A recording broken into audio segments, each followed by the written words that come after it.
Are you looking for the right steps to plan for your retirement? By the end of this video, you will gain clarity for your personal retirement plan and have action items to secure your retirement. To learn more about securing your retirement and all the different elements you need to know, subscribe to our channel and hit the bell to be notified when we post a video every Monday. We have helped hundreds of our clients gain clarity and get on the path to a comfortable and happy retirement. Now it's your turn. Let's dive in. Have you ever wondered how a continuous care retirement community works? What are the options that you have? Well, we get that question all the time, and we interviewed Emily Smith, and she is an expert in this field. We hope you enjoy the interview. So we know that in here in Raleigh, we have folks that listen not just in the Raleigh-Cary area, that there is a lot of different options. So could we just kind of dive right in here and kind of get into this? Sure. Could you describe for us, like a high level, what is a CCRC and kind of what's the options out there in the world? Yes, absolutely. Well, there are certainly a lot now, and that has not always been the case, but definitely here in our area and in the state of North Carolina, there's a lot of great options, and I'd like to think that there's really something out there for everyone. I'd be happy to just give you a quick overview of the different models that are out there for a continuing care retirement community. You're going to hear us say CCRC a lot for the rest of the time, but what we are referring to is a continuing care retirement community. And what that means is that you're moving into the community independent and in good health, but as your needs change, knowing that you would always receive first priority into those higher levels of care. So there is a price for peace of mind, it turns out, because in our case, that's really what our residents are buying into, is, just that peace of mind, knowing that their care needs would be met for life. So there are 5 different contract types. The first one is called an extensive contract. And what that means is typically it means that you're paying a higher price up front, but if your levels of care change, you would still be paying the same monthly fee. So for example, and I'm not basing this off of a community, this is just to give you an example. So let's just say that you pay $750,000 for your entrance fee to move into a community, but then your monthly fee, whether you're in independent living, assisted living, or skilled nursing, that number would never change. That's an extensive contract. A modified contract, which is the one I'm most familiar with because that's the contract that we use for Glenair and Presbyterian Homes.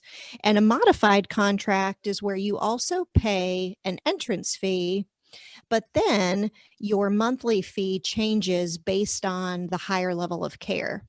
So your entrance fee might be smaller. So for example, instead of that $750,000 for an extensive contract, instead you might pay $200,000 for your entrance fee. But you can expect that if you ever needed a higher level of care, assisted living or skilled nursing, that you would be paying a higher fee.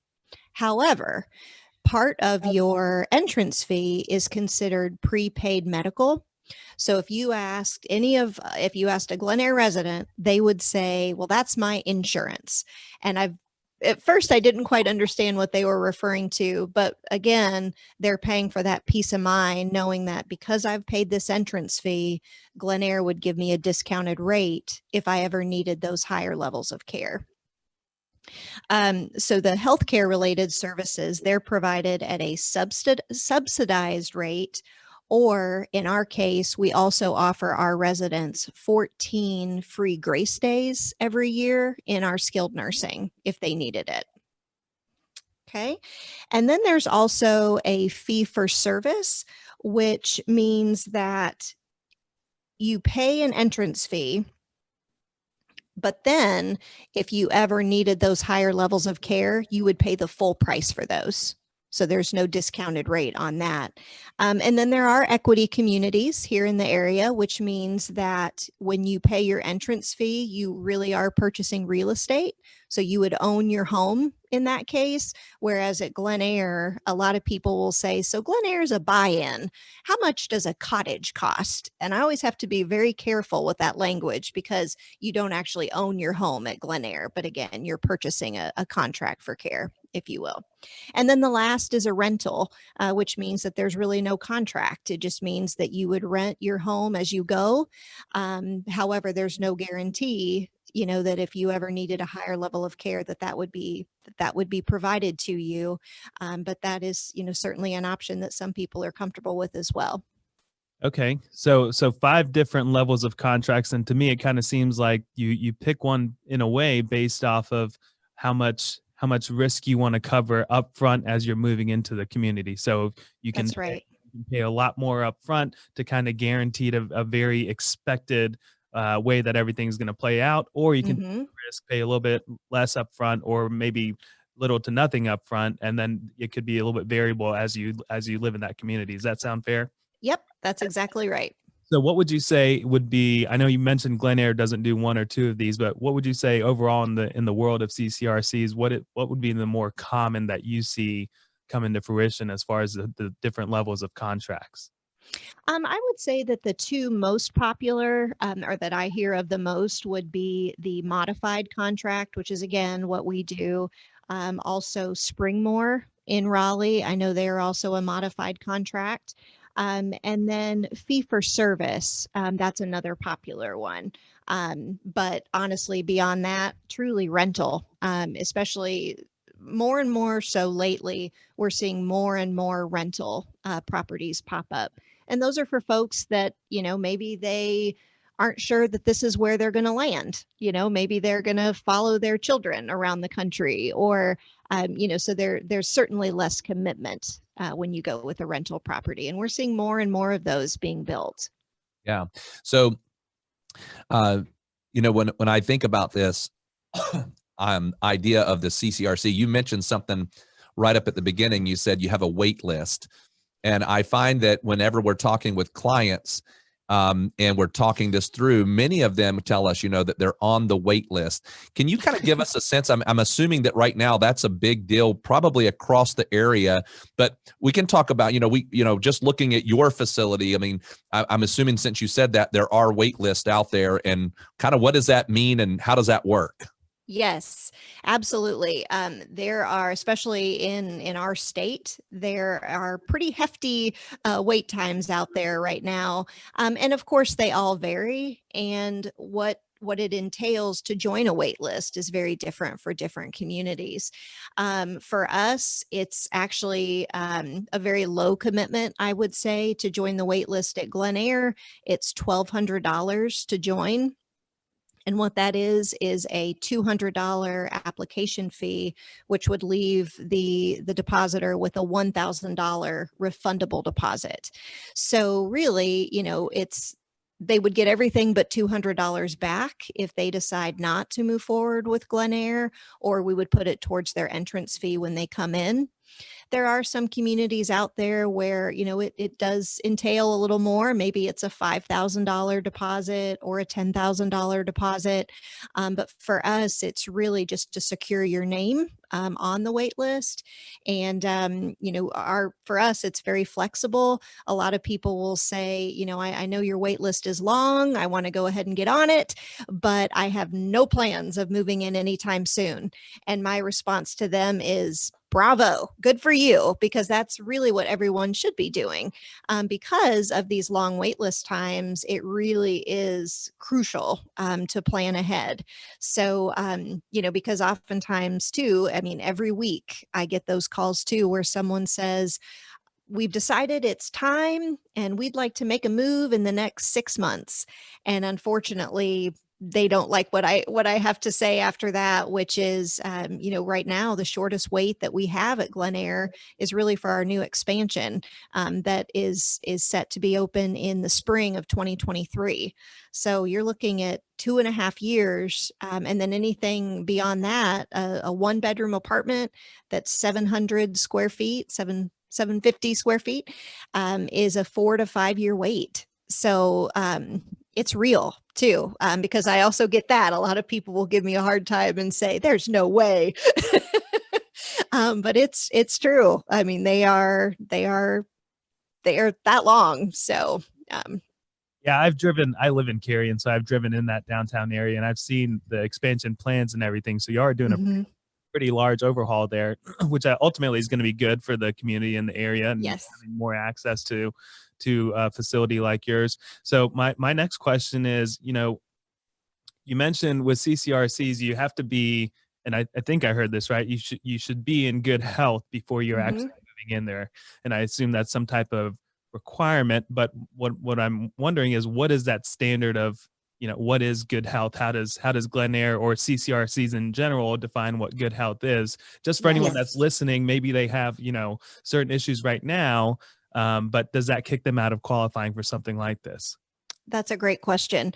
So, one thing I would start by saying is that when you join a wait list, it is certainly not a guarantee that you're going to become a resident in that community, because there is a health evaluation.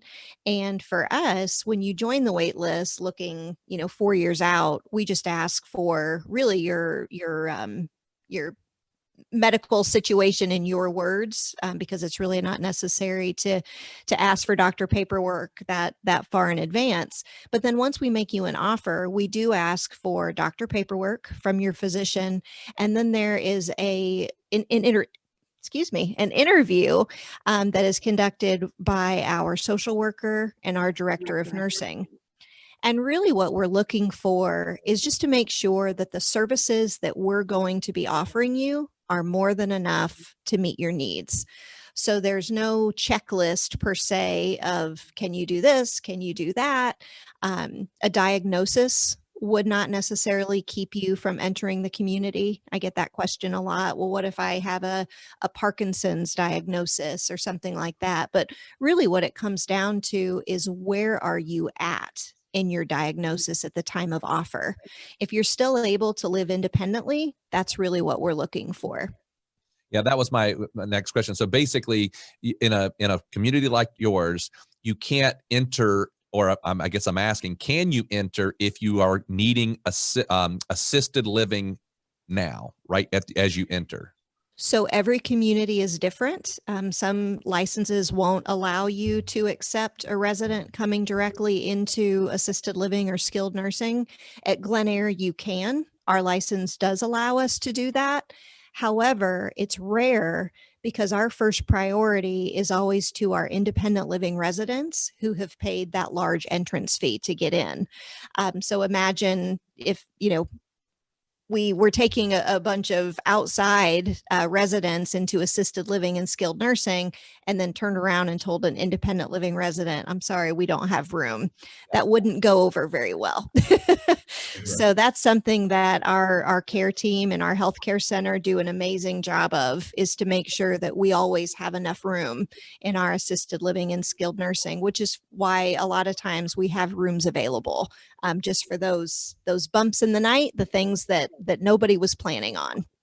Yeah, and I'm going to have a probably really tough question here, because I know whenever we're talking with folks just about the idea of even like long-term care insurance or protection, the question comes about, well, when is the best time to do this? And that's a tough question, because circumstances vary.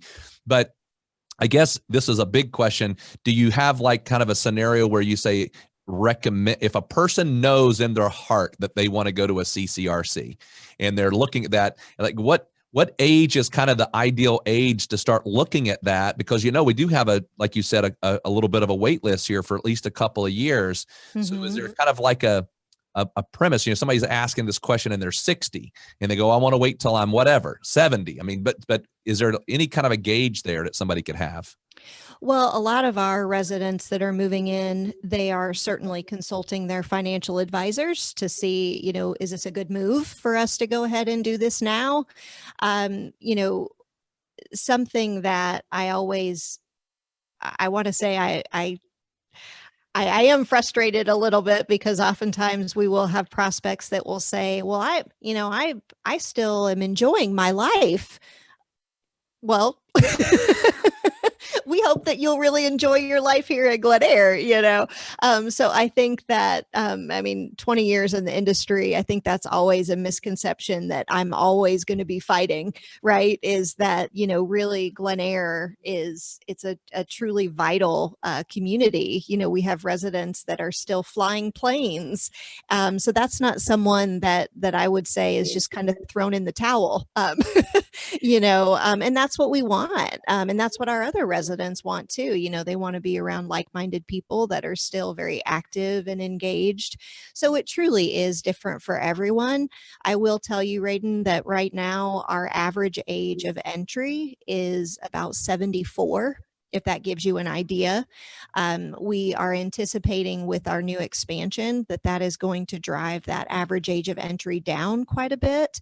We're finding that people are saying, hey, what are we waiting for? This is awesome. This is a resort. This is a cruise on land. Let's do it. So we are seeing more and more of that. It's definitely a very changing industry right now. Yeah, very good. Yeah. On top of that, so is there any type of age requirement before you can apply? So I know there's some neighborhoods that are like 55 plus, and you have to be at least 55 to enter this neighborhood to buy a house or property in that place. Is there anything like that with CCRCs or Glen Eyre specifically? Glen Eyre specifically, and I do believe in general, I think there is an age requirement. At Glen Eyre, the age requirement is 62. And if you're a couple, the first person has to be 62 and the second person has to be at least 58. But because of our long waitlist times, we do have people that have started joining the waitlist in their 50s, knowing that I need to do my time. So I want to be able to get in there when my name comes up. So actually, we had a resident that moved in last year, and her daughter kind of fought her on it a little bit. Mom, why are you doing this? Again, you're in such good health. What are you doing? And the daughter ended up falling in love with Glen Eyre and said, this is awesome. And so for her 50th birthday, she gifted herself a waitlist application to Glen Eyre, knowing that when my name comes up and I reach the age requirement, I want to be there too. So good. So you talked about earlier, there's an entrance fee, upfront fee, and then there's a monthly fee. Mm-hmm. So could you walk us through, and we're fine with you doing it specific to your location, but so a person comes in, they're independently living in your community, and they pay this, in all essence, fee every month. What is covered in that fee? Like, what do they get, because if they're trying to think through the budget as far as what they're going to be spending, what's included within that number typically? Sure. So the entrance fee, as I mentioned, that's really you're purchasing a contract for care. And there's a large portion of that is considered healthcare related. So that's why our residents refer to it as their insurance. And then the monthly fee is based on the services that they'll be receiving every month. So at Glen Eyre, that is going to include the meal plan, weekly housekeeping, their utilities, all of the amenities, the fitness center, the craft room, the art classes. We try to be very inclusive at Glen Eyre. I get the question a lot, well, where are your hidden fees? There really are no hidden fees. For our residents, the monthly fee includes everything except their internet. That's it. Everything else is included. So medical transportation, we provide transportation to different cultural activities when they were being offered. We're looking forward to those again. The maintenance to your apartment, everything is Glen Eyre's responsibility. So from that point on, that's why a lot of people decide to come in sooner than later. They've just had one too many roof leaks and decide that's it, I'm done. So we find that that's something that can be a driver why people decide to come in sooner than later. If home ownership just becomes a little overwhelming, keeping up with the yard, and all of that is included in the monthly service fee. Okay, so I got a little bit of an obscure question. We have Okay. a client, he's working with his dad, and he's going to be moving into a facility, and they're looking at transitioning him from out of state into this area. And his big concern is that he's a vegan. He didn't want so the food plan in his head was like, well, I don't want them feeding me things that I won't want to eat. And Mhm. so how does your particular place, how do y'all deal with that? If somebody comes in and they have a diet restriction, whether it be health wise or just personal preference, but yet you've got this meal plan, so to speak, how does that work? Well, that is something where in our industry, that is something that has changed so much in the last 20 years. Our executive director always jokes that 27 years ago when Glen Air opened, that it was Southern cooking. We're in the South, and he always makes the joke that the residents would say, "If I can't pronounce it, I shouldn't be eating it." So probably no quinoa and couscous and things like that. They wanted good fried chicken and roast beef, but that is just not the case anymore. And so, if you are in this industry and you're not keeping up with your dining program, that's not good. We are actually, I mentioned earlier that we're going through a really large renovation right now at Glen Air, and we are adding a third dining venue on this side of campus, renovating the main dining room, and then we have a cafe. We're doing this because we're moving more towards a cook to order. We have been doing cook to order for the last 10 years in our cafe. And the reason why is because people are coming in, and food has always been important to all of us, and it always has been. But when you're coming in and you don't see anything for you on the menu, that's a problem.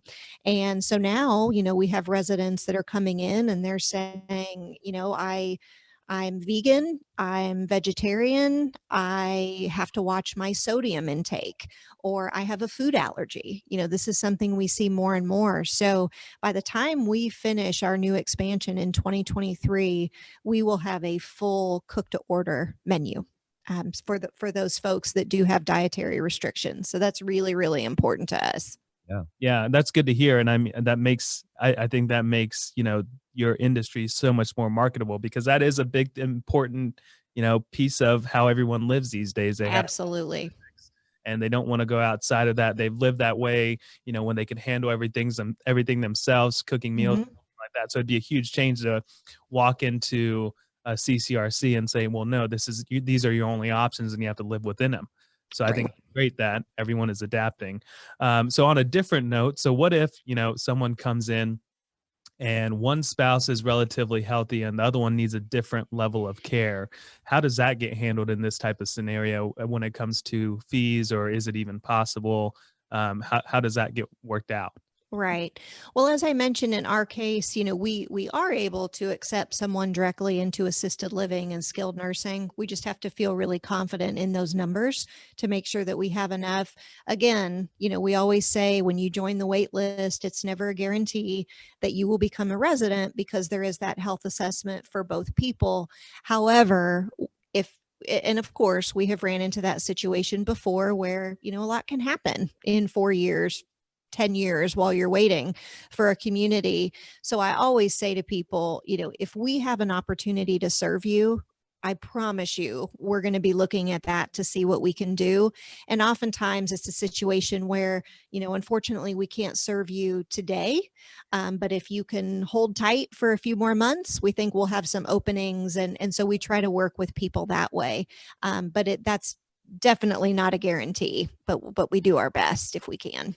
Yeah, sure. Now, what if they both went in independent and then something occurs later down the road. So we got 2 independent livings, and then one person needs some assistance while the other one doesn't, whether, assisted living or whatever. So I guess then does the healthy person, or do they say the one who doesn't need care, stay in their location? How does that work typically? Yep. And that's really, again, that's exactly what you're paying for, is once you're in, knowing that, Glenair is going to help couples or individuals through that transition.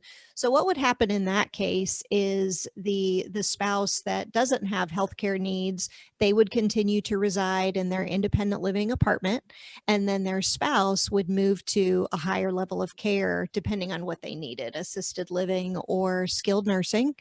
Our residents also have the option of hiring an in-home care agency if they would like to come into independent living. Obviously, our goal for our couples is they want to stick together for as long as possible. And so they would have that option as well. But just to be clear, that would not be a Glenair employee. That would be a separate arrangement that you would have from an outside agency. But we do have a few people that go that route. Okay, so now another one, and I don't know how specific we can get on this, but so you'll have some people that enter a CCRC that have no level of long-term care insurance, and then you have the flip side where they have, the Cadillac of long-term care insurances. How does that play out as far as, what can it cover when you're in a CCRC? Sure. Yep. That's a great question as well. So, of course, all long-term care insurance policies are different. So I would start by saying that your long-term care insurance is not going to serve you in independent living. That would only be if you ever needed a higher level of care. And oftentimes, long-term care policies are based on how much assistance you need. So it'll talk about your ADLs, which is your activities of daily living. And so depending on those requirements, it may or may not serve you in assisted living, but definitely in skilled nursing, because that's for an individual that needs almost around the clock care. That's when long-term care insurance will serve you. And if you, and I'm happy to share this after if for any of your clients that might want it, but our pricing, it actually lists the skilled nursing out as a daily rate. And the reason why we do that is because oftentimes on your long-term care insurance policy, it will give you a snapshot of we would cover whatever X amount of dollars a day. And so we have our daily amount broken out as well so that you can kind of compare apples to apples. For example, right now, our skilled nursing, it's a discounted rate, again, because you paid an entrance fee, but it's $313 a day. So if you go back and look at your policy, and it's a Cadillac policy that says we will cover $300 a day, that means you would only be paying $13 a day out of pocket. That's a really good policy. Others, it might be $150 a day. But certainly in skilled nursing, there are also policies out there that will cover in-home care. So that would be an option as well if you had a couple or an individual that is living in independent living and would like to stay there.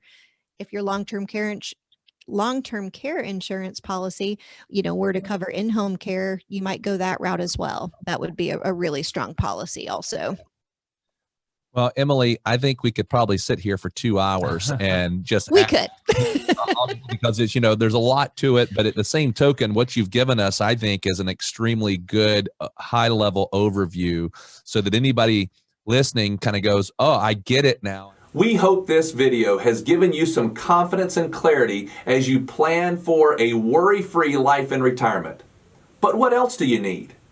We have created a complimentary video course called 3 Keys to Secure Your Retirement. This video walks you through step by step what you need to do to get ready for retirement. You can also check out our podcast called Secure Your Retirement. You can subscribe below. For more retirement tips, watch this video. Create your retirement income plan. Also, click here to subscribe to our podcast, Secure Your Retirement. If you like this video, hit the like button and be sure to subscribe and share it with your friends.